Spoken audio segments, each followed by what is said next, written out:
banks, namely HDFC Bank, ICICI Bank and HSBC Bank among others. So commercial பேங்கோட meaning என்ன அப்படின்னாக்கா financial institution. இது எல்லாமே பார்த்தீங்கன்னாக்கா கமர்ஷியலுக்காக நடத்துகிற, கமர்ஷியல்னால் என்ன, வருமானம், கமர்ஷியலுக்காக நடத்துகிற ஃபினான்ஷியல் இன்ஸ்டிடியூஷன்ஸ் இதெல்லாமே.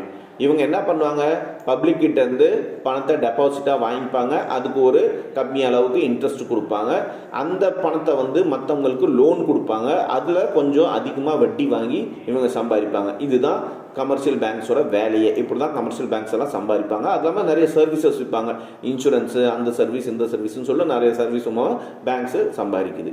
இதில் ரெண்டு வகை இருக்குது. ஒன்று பப்ளிக் செக்டார் பேங்க், இன்னொன்று private sector bank. Public sector பேங்க்கில் மெயினான ஒரு பிரபலமான பேங்க்ஸ் எதுனாக்கா ஸ்டேட் பேங்க் ஆஃப் இந்தியா, எஸ்பிஐன்னு கூட சொல்லுவாங்க, பஞ்சாப் நேஷனல் பேங்க் பிஎன்பின்னு சொல்லுவாங்க, அப்புறம் பேங்க் ஆஃப் இந்தியா பிஓஐன்னு சொல்லுவாங்க.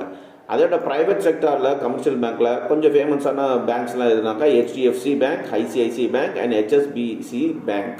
இதெல்லாமே கமர்ஷியல் பேங்க்ஸோட எக்ஸாம்பிள்ஸ்.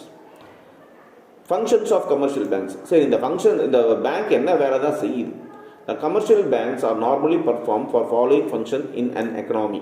ஒரு நாட்டோட வர்த்தகம் எக்கனாமியில் பார்த்தீங்கன்னாக்கா இந்த கமர்ஷியல் பேங்க்ஸ் என்னென்ன வேலை செய்யுது அப்படின்னா, acceptance of deposits. First point acceptance of deposit. அதுலேயே ஒரு 3 சப் டிவிஷன் கொடுத்துருக்காங்க. Current account, deposit account and demand டெபாசிட்னு சொல்லுவாங்க. சேவிங் அக்கௌண்ட் டெபாசிட் சொல்லுவாங்க. Fixed deposit or time deposit or term டெபாசிட்னு சொல்லுவாங்க. சரி, அக்செப்டன்ஸ் ஆஃப் டெபாசிட்னா என்ன? Every commercial bank accept deposit from different sections of society including the general public, business entities and other institutions. Commercial banks accept following types of deposits. So பேங்க்கோட வேலையே என்னன்னாக்கா அவங்க public கிட்ட இருந்தும் சரி, இன்ஸ்டிடியூஷன்ஸ் அதாவது பெரிய பெரிய கம்பெனி கிட்ட இருந்தும் சரி, இல்லை இந்த கமர்ஷியல் இன்ஸ்டிடியூஷன்ஸும் சரி, பெரிய லெவலில் டெபாசிட்ஸ் வாங்கி அதுக்கு அவங்க வந்து ரொட்டேஷனில் விடுவாங்க. இதுதான் கமர்ஷியல் பேங்க்ஸோட மெயினான வேலை. சரி, கமர்ஷியல் பேங்க்ஸு எந்தெந்த வகையில் அந்த டெபாசிட்ஸ்லாம் வாங்குறாங்க அப்படின்னு பார்ப்போம். First, current account deposit or demand deposit.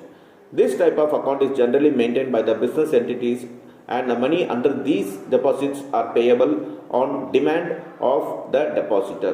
The depositor are free to deposit or withdraw money from their account any number of times without any restrictions. So current அக்கௌண்ட்டுன்னு கேள்விப்பட்டிருக்கலாம் பேங்க்கில். கரண்ட் அக்கௌண்ட்டு இல்லாட்டி டிமாண்ட் டெபாசிட்ன்ட்டு. இது என்னன்னாக்கா பெரிய பெரிய companies, பெரிய பெரிய பிஸ்னஸ் மேன் எல்லாமே இந்த